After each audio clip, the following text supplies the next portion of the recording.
Aujourd'hui, le monde assiste à une confrontation sans précédent entre la Russie et l'Ukraine, mais cette fois-ci, ce n'est pas sur le champ de bataille.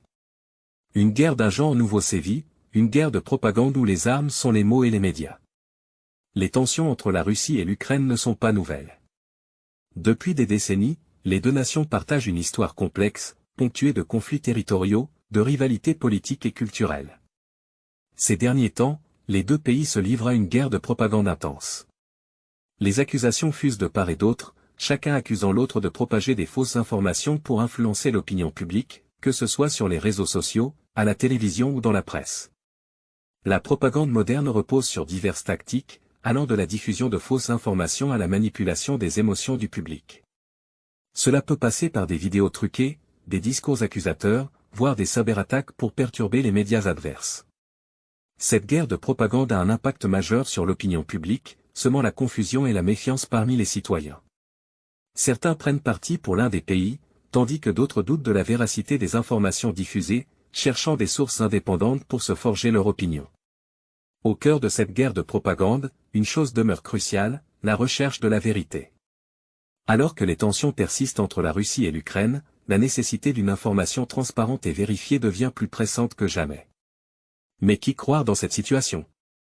Comment faire la part des choses entre les discours officiels et les médias? Comment s'assurer de ne pas tomber dans le piège de la désinformation? Suivez cette vidéo jusqu'à la fin pour comprendre réellement ce qui se passe et ce qu'on ne vous dit pas. Qui nous dit la vérité? Qui nous ment? Qui nous manipule? Selon que l'on se situe dans un camp ou dans l'autre, la vérité en temps de guerre a tendance à être très fluctuante. Nous vous invitons à réfléchir à un danger biologique bien réel pour les Européens, a prévenu l'ambassadeur russe à l'ONU. Un tel danger peut résulter d'une propagation incontrôlée d'agents biologiques en provenance d'Ukraine qui, comme nous l'avons vu avec le Covid-19, est impossible à arrêter. Et dans un tel scénario, alors toute l'Europe serait touchée. En fait, on en vient à penser que la Russie prépare une autre horrible opération en utilisant un faux prétexte. Alors, qu'est-ce que vous allez utiliser contre l'Ukraine désormais? Des missiles de croisière, des lance-roquettes, l'artillerie lourde? Nous avons déjà expérimenté tout cela. Vous voulez utiliser des bombes au phosphore? C'est bien la Russie, et non l'Ukraine, qui a eu recours à des armes chimiques ces dernières années sur le sol européen. C'est également elle qui tente de couvrir, par la désinformation, les attaques chimiques du régime syrien. La France est très préoccupée par la possibilité que cette campagne de désinformation puisse être le prélude à l'utilisation d'une arme chimique ou biologique orchestrée par la Russie en Ukraine. Si nous n'arrêtons pas la Russie maintenant, ils pourront attaquer d'autres pays. Ukraine has biological research facilities. We are working with the Ukrainians on how they can prevent any of those research materials from falling into the hands of Russian forces should they approach.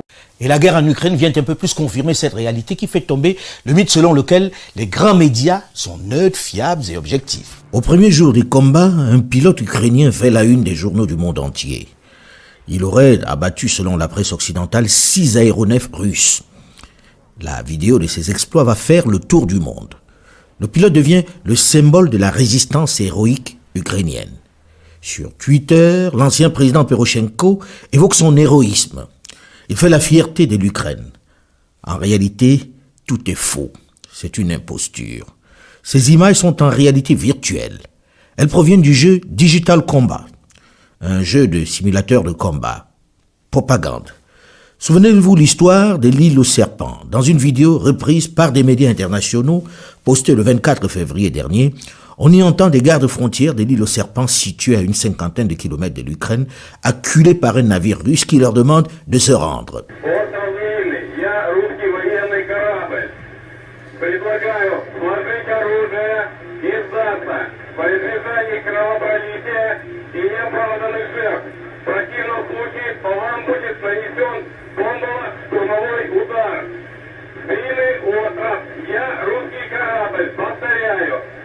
Предлагаю сложить оружие, сдаться, иначе по вам будет нанесен удар. Как поняли меня? Прием. Русский военный корабль, иди нахуй. Le lendemain, le président Zelensky annonce que tous les gardes frontières de l'île sont morts en héros. Ils ont préféré mourir que de se rendre. Il les fait héros d'Ukraine à titre posthume. Le type d'histoire que la presse adore. Et on va apprendre quelques jours après, par la défense russe, que 80 militaires ukrainiens de l'île aux serpents se sont volontairement rendus aux forces russes. Les Ukrainiens sont obligés de le reconnaître quelque temps après, en se réjouissant cette fois-ci de savoir que leurs frères sont vivants. La presse qui s'en était fait l'écho ne va pas en faire mention. Propagande. Cet homme qui a fait ses adieux à sa fille et à sa femme de façon aussi poignante aurait ému toute la planète. Il était présenté sur tous les médias du monde comme un Ukrainien rejoignant l'armée pour faire la guerre pour la patrie. En réalité, cet homme n'est pas ukrainien. Il est plutôt du Donbass, région russophone de l'Est de l'Ukraine. Il s'agit de l'évacuation en février dernier de l'épouse du soldat qui combat plutôt pour le rattachement de sa région à la Russie. En fait, il est de l'autre camp. Du coup, l'émotion n'est plus la même. On n'en parle plus. Pour Vladimir Poutine, nous sommes des menteurs. Mais sur quoi ? 1999, le Kosovo. Nous avons parlé d'une intervention militaire sans autorisation du Conseil de sécurité en craignant, nous, un génocide de la part, sur les Albanais de la part des Serbes. Deuxième étape du mensonge, les États-Unis en Irak.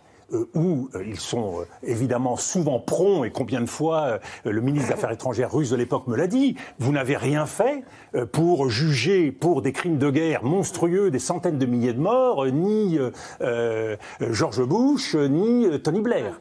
Troisième étape, la crise libyenne, où nous avons engagé une partie avec les Russes, puisqu'ils ont soutenu la révolution 1973. C'est l'immense sentiment d'injustice et la volonté de revanche et le ressentiment qui existent. Et quand on voit, on passe par pertes et profits, la résolution de l'Assemblée Générale où il y a 35 États, et parmi les 35 États, il y a un pays comme le Sénégal. Et c'est là où vient l'argument massu de Vladimir Poutine. C'est que non seulement il veut remettre en cause l'ordre européen, mais il veut remettre en cause la domination occidentale.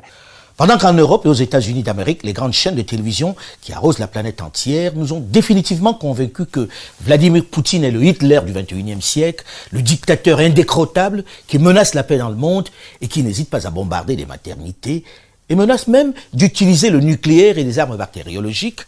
Les médias, financés par la Russie de leur côté, nous dépeignent le diable américain et l'OTAN qui menace la paix dans le monde. L'OTAN qui installe des laboratoires bactériologiques à ses frontières. L'OTAN qui parle de paix, mais qui s'emploie systématiquement à l'encercler. L'OTAN qui a pris l'engagement en 1991 de ne pas s'étendre vers l'Est et qui a régulièrement violé ce pacte. L'OTAN qui a excité le président ukrainien dans sa dérive occidentale et qui a entraîné cette guerre inutile. Même son de cloche dans les médias chinois qui, sur ce coup, sur un ton moins va-t-en-guerre, choisissent l'axe Moscou-Pékin et mettent en garde les Américains qui ont multiplié des laboratoires bactériologiques particulièrement dangereux pour la santé des populations du monde. Les activités biomilitaires des États-Unis en Ukraine ne sont que la partie émergée de l'iceberg. Sous des prétextes tels que la coopération pour réduire les risques de sécurité biologique et renforcer la santé publique mondiale, les États-Unis contrôlent 336 laboratoires dans 30 pays. Ça ne vous rappelle rien ? La rengaine de Donald Trump sérinée pendant le confinement mondial qui évoquait le virus chinois et ses laboratoires. Chacun son tour, n'est-ce pas? C'est presque comme dans une cour de récréation. En Chine et sur leurs médias internationaux, le coupable c'est l'Amérique et ses alliés européens. Selon les rapports, une grande quantité de virus dangereux est stockée dans ces installations. La Russie a découvert au cours de ses opérations militaires que les États-Unis utilisent ces installations pour mener des plans militaires. Selon les données publiées par les États-Unis, ils disposent 26 laboratoires et autres installations en Ukraine, sur lesquels le ministère américain de la Défense exerce un contrôle absolu. Et nous, Africains inondés, arrosés par les médias des autres, nous, Africains, espace de conquête et de propagande de toutes ces grandes puissances qui nous arrosent de façon discontinue avec leurs médias. Qui devons-nous écouter? Comment connaître la vérité, la vraie? Pas seulement celle des médias qui arrosent notre aire géographique, puisque chacun a sa vérité avec ses éléments de preuve. ses reporters sur le terrain, ses spécialistes sur les plateaux. Une chose est certaine, à l'ère des réseaux sociaux, le public africain, depuis quelque temps, a appris à se méfier des flots d'informations qui l'inondent. Il est même du genre sceptique. Il faut dire que les mensonges d'un passé récent ont progressivement installé un climat de méfiance vis-à-vis des médias internationaux. Le temps où l'information diffusée par les journaux, les radios et télévisions du Nord était vérité évangélique est révolu. Au sud du Sahara, on a plutôt tendance à s'en méfier de plus en plus. Les grandes antennes d'antan, des anciennes puissances colonisatrices, sont considérées comme des outils de propagande, ni plus ni moins. On prend leurs informations avec des pincettes. Il faut dire que quelques exemples de manipulations récentes, si elles sont passées sans grand dommage dans l'opinion occidentale, ont laissé de sérieuses séquelles dans l'esprit de la jeunesse africaine. Notamment l'exemple de la guerre en Irak qui circule en ce moment sur les réseaux sociaux. Deux témoignages dont la cruauté dépasse les limites de l'entendement. Les interviews que vous allez voir attestent des atrocités qui se sont déroulées au Koweït. The Iraqis said that they were in the resistance and they held their eyes open and put lit cigarettes into their eyes. My name is Naira and I just came out of Kuwait. While I was there, I saw the Iraqi soldiers come into the hospital with guns. They took the babies out of the incubators. Took the incubators and left the children to die on the cold floor. C'est pas les infirmières, là, c'est la fille de l'ambassadeur de Washington. Oui. C'est un bon exemple des mensonges qui ont été distillés pendant toute cette période. Le massacre des bébés koweïtiens n'a jamais eu lieu, mais à l'époque, tout le monde y croit. Neira, 15 ans, fausse infirmière mais vraie fille de l'ambassadeur du Koweït à Washington, a été coachée par la société de relations publiques Helen Knowlton. Sa mission, vendre la guerre aux Américains. Une campagne à plus de 10 millions de dollars. L'un des dirigeants de Helen Knowlton s'appelle Craig Fuller. Il n'est autre que l'ancien chef de cabinet de George Bush lorsqu'il était vice-président. Le chef d'État américain martèle le témoignage de Neira dans ses discours. Il n'est pas rare que la propagande serve à convaincre les gens de soutenir certaines décisions.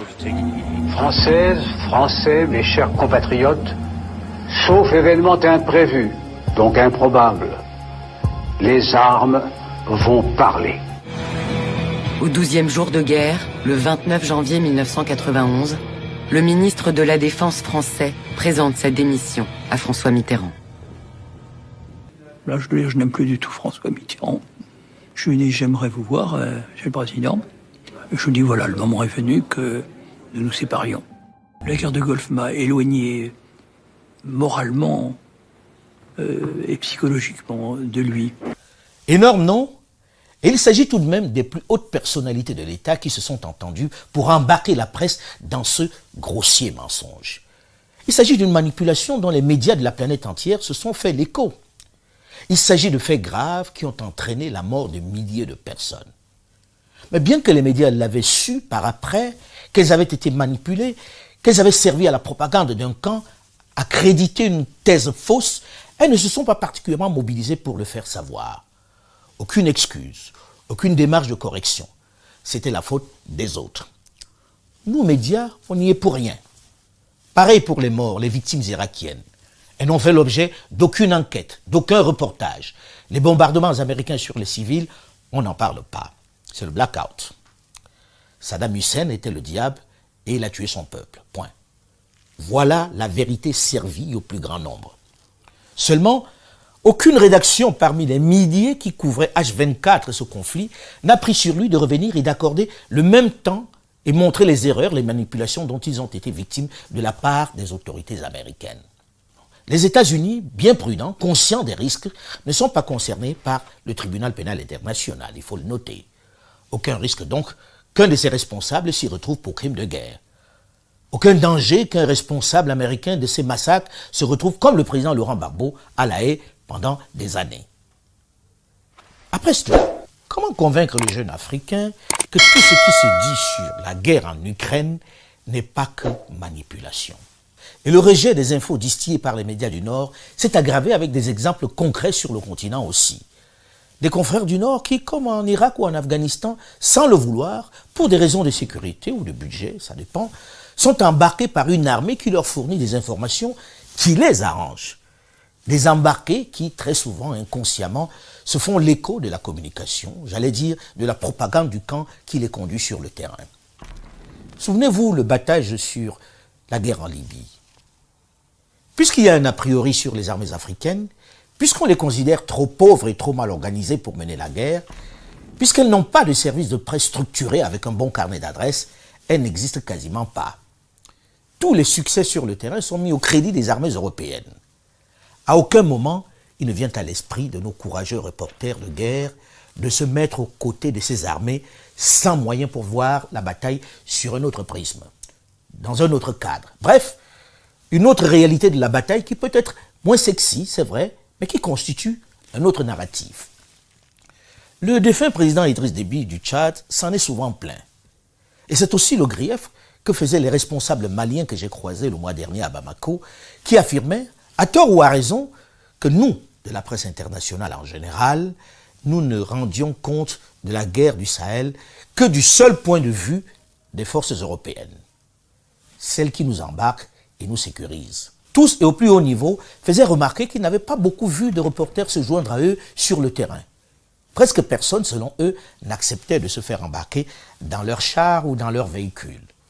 Toujours selon ces hauts officiers que j'ai rencontrés à Bamako, nous, presse du Nord, sommes plus sensibles aux affirmations des ONG financées par le Nord qu'aux responsables militaires. Réponse de quelques confrères, ils ne sont pas toujours prompts à répondre aux questions et aux sollicitations de la presse internationale, c'est vrai. Ils se murent dans leur silence et se plaignent ensuite lorsque les papiers sont diffusés. Le fait est très clair que tous les canaux d'information nous ont bloqués, notre agence de même que l'entreprise RTTV, ce qui suggère que l'Occident ne lutte pas avec la liberté d'expression ni même avec ses valeurs. La liberté d'expression ne marche pas. Il n'y a pas d'autre point de vue. Personne ne s'intéresse à une information alternative. Tout est concentré sur la russophobie. La fermeture de certains médias financés par la Russie ces dernières semaines, notamment RT France et Sputnik, ont conforté de nombreux Africains dans l'idée selon laquelle, en temps de guerre, on met un terme au sacro-saint concept de la liberté de presse et d'expression. Et on revient à la réelle politique qui veut qu'un média soit la voix de son maître. Pourquoi fermer ces antennes sinon parce qu'on veut faire taire une autre version de la guerre, celle moins arrangeante qui dissonne avec le consensus global adopté par les médias occidentaux. C'est l'heure du patriotisme. Une démarche qui risque, et c'est ce que redoute une bonne partie de la presse subsaharienne, d'entraîner des conséquences graves en Afrique où désormais on peut, sans explication, juste pour des questions de sécurité nationale en temps de guerre, fermer les médias les moins arrangeants. Couper le sifflet à ceux qui ne disent pas la vérité du ministre de l'administration territoriale ou de la défense ou de la sécurité. Comment donner la leçon puisqu'en Europe, nous avons franchi le pas supplémentaire dans le musellement d'une certaine presse? RT France et Sputnik, jusque-là, étaient acceptés malgré leur financement et procédaient du jeu de la liberté d'expression. Qu'est-ce qui fait que d'un coup, ils ne soient plus acceptables, sinon le fait que l'on reconnaisse qu'ils sont des outils de propagande? Et les nôtres alors? C'est valable aussi en Russie, où certains médias ont été purement et simplement fermés. Pourquoi les Maliens, les Tchadiens, les Burkinabés, les Guinéens n'en feraient pas autant? Ils mènent une guerre contre des djihadistes particulièrement violents, barbares, et n'ont pas besoin de propagande qui démobilise l'opinion publique. C'est l'argument de plus en plus brandi par une partie de la rue malienne et par certaines de ces autorités qui mentionnent au passage la très timide réaction des ONG et associations de défense de la liberté de la presse d'Europe à la fermeture de RTE Europe et de Sputnik. Et c'est sur cette explication qu'ils ont fermé 2 antennes internationales majeures au Mali, France 24 et RFI. Difficile de leur opposer un argument imparable dans ces circonstances puisque le précédent européen est encore frais dans les esprits. Un ministre malien, sous l'anonymat, me faisait remarquer que la France et l'Union européenne ne sont pas, qu'ils le sachent, en guerre contre la Russie. Eux, ils sont en guerre contre le terrorisme et tout élément susceptible de perturber leur combat, de retourner leur opinion nationale ou de fragiliser leurs troupes ne saurait être toléré. En réalité, si les Africains, notamment les jeunes, préfèrent désormais les réseaux sociaux pour se faire leur opinion, les conséquences de la guerre en Ukraine, qui inquiète le plus la presse du Sud, c'est cette fermeture des antennes qu'elle a suscitée. Elle crée un fâcheux précédent et remet en cause certains acquis. Mais plus que jamais, le grand public du Sud du Sahara a conscience qu'il lui faut ses propres médias, qu'il est urgent qu'il élabore et vulgarise son propre narratif. Il ne saurait regarder le monde par le seul prisme des autres, par le seul point de vue, la seule analyse, la seule couverture que proposent les grands médias internationaux. L'Afrique doit aussi construire son indépendance en racontant par elle-même l'histoire de la chasse. Les autres n'ont pas tort de proposer leur version, leur perception du monde, non. C'est humain et logique de chercher à imposer sa pensée, à la vulgariser. C'est la règle des choses. C'est de bonne guerre. Rien de reprochable de ce point de vue. Logique donc que cette triste aventure des Africains en Ukraine n'ait pas longtemps fait la une des médias occidentaux. Elle a certes bénéficié de quelques attentions, mais peu de temps. Quel intérêt pour eux de mettre ça en avant? Honnêtement, ça intéresse qui en priorité? Pas les Européens, c'est clair.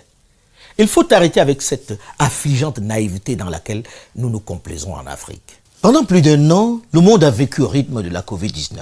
C'était la priorité des priorités. Tout s'est arrêté. Il n'était question que de cela, avec des bulletins quotidiens macabres des victimes. Nous aussi en Afrique, pour nous conformer, bien qu'on nous ait fermé les portes, que chacun se soit isolé, malgré le fait que cette Covid-19 n'ait pas fait plus de morts que d'autres pathologies auxquelles nous sommes permanemment confrontés, nous avons suivi, adoptant ou copiant toutes les recommandations. Confinement, vaccins et autres mesures barrières. Il fallait vivre au rythme imposé par les autres et entretenu H24 par leurs médias et leurs interminables spécialistes qui disaient tout et leur contraire en même temps. Et malgré le fait que la pandémie ne soit pas terminée, on a sonné en ce mois de mars la fin de cet épisode avec le déclenchement de la guerre en Ukraine. Désormais, c'est la priorité, l'actu. Et il faut venir en aide aux réfugiés ukrainiens. Il faut cotiser pour les pauvres déplacés qui sont désormais sur tous les médias. Il faut condamner sans ambiguïté et d'une seule voix Vladimir Poutine, le nouveau Hitler. On assiste à la solidarité de l'Occident en même temps qu'à la diabolisation de Vladimir Poutine, qui au passage n'est pas plus fréquentable ou plus recommandable qu'un autre, il faut le dire clairement. Tout ceci a réussi à faire passer la guerre au Sahel et le départ des Français du Mali aux oubliettes. Tout ceci a réussi à faire passer aux oubliettes l'insécurité alimentaire, j'allais dire la famine qui menace une partie importante du Sahel. Tout ceci a réussi à faire oublier la transition au Burkina Faso. Pas de place pour parler de la Centrafrique où une rébellion continue de menacer le pouvoir en place.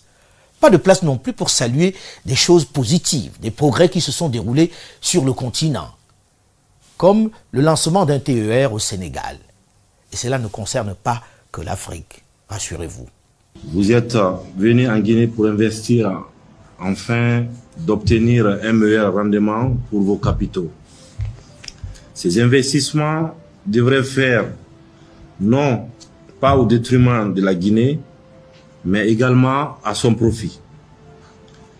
C'est cela la coopération gagnant-gagnant. Désormais, leur transformation sur place devient incontournable. La transformation de la bauxite en alumine ne doit pas se limiter seulement à la mise en place des usines de raffinerie. Toutes les matières premières et produits rentrant dans la transformation doivent être produits sur place. C'est seulement à ce prix que nos ressources naturelles seront un levier de développement pour nos populations. Le respect des conventions de base reste pour nous non négociable. Encore une info qui sera passée à la trappe. Dans l'absolu, est-ce aux autres de nous parler des questions qui nous concernent? Sommes-nous obligés au sud du Sahara d'adopter les priorités des autres? Souvenez-vous de cette réalité. Si vous contrôlez la pensée d'un homme, vous n'avez pas à vous inquiéter de la façon dont il va agir. Vous le tenez. Lorsque vous parvenez à influencer son opinion, vous n'avez pas à vous inquiéter des choix qu'il va faire. C'est gagné. Lorsque vous parvenez à convaincre un homme qu'il est inférieur, vous n'avez pas à forcer pour qu'il se sente inférieur, qu'il se sente un sous-homme. Quand vous parvenez à faire croire à un homme qu'il est un banni, un exclu, vous n'avez pas besoin de l'envoyer derrière la porte. Il va y aller sans que vous ayez besoin de le lui demander. Et c'est cela la guerre du narratif que mènent les grandes puissances en consacrant des sommes colossales pour maintenir leurs médias à flot, afin de leur permettre d'arroser la planète entière de façon discontinue. C'est l'Afrique qui a tort d'être seulement une consommatrice, une éponge qui absorbe, qui se nourrit de la seule pensée des autres. L'histoire du monde, depuis la nuit des temps, est celle des conquêtes. Et ceux qui dominent sont ceux qui savent imposer leurs idées, leurs pensées, leurs visions. Aux Africains de prendre la main en ce moment où au nord on doute, on tergiverse et cherche un nouveau cap. C'est une réelle opportunité. Cela passe par une réelle stratégie et non par le ressentiment. Finissons-en avec cette émotion nègre qui très souvent se résume à des infructueuses invectives. L'autre est dans son rôle. À vous, jeunes, d'être dans le vôtre, de façon déterminée et structurée. De contraindre vos dirigeants à comprendre que les astres s'alignent et qu'ils doivent update leur logiciel s'ils veulent s'inscrire dans l'avenir et ne pas être balayés. Le grand perdant de cette guerre en Ukraine, c'est assurément la presse internationale qui y a laissé une fois de plus, ou de trop, une bonne partie de sa crédibilité déjà largement entamée dans les crises et les guerres précédentes. Mais cette crise, pour les Africains, notamment la jeunesse, doit être la naissance d'une nouvelle façon de se faire entendre. Une opportunité de construire son narratif. Il ne faut surtout pas gaspiller l'opportunité de cette crise. Arrêtons de nous aligner derrière tel ou tel leader occidental pour être nous-mêmes. Ils ne sont pas meilleurs, vous en êtes conscients. Il suffit de regarder l'état du monde. C'est à vous de construire le vôtre en vous débarrassant des vieux concepts et discours. Ils sont trop souvent obsolètes. L'environnement est propice puisqu'il n'est plus besoin de gros investissements pour toucher le plus grand nombre de personnes.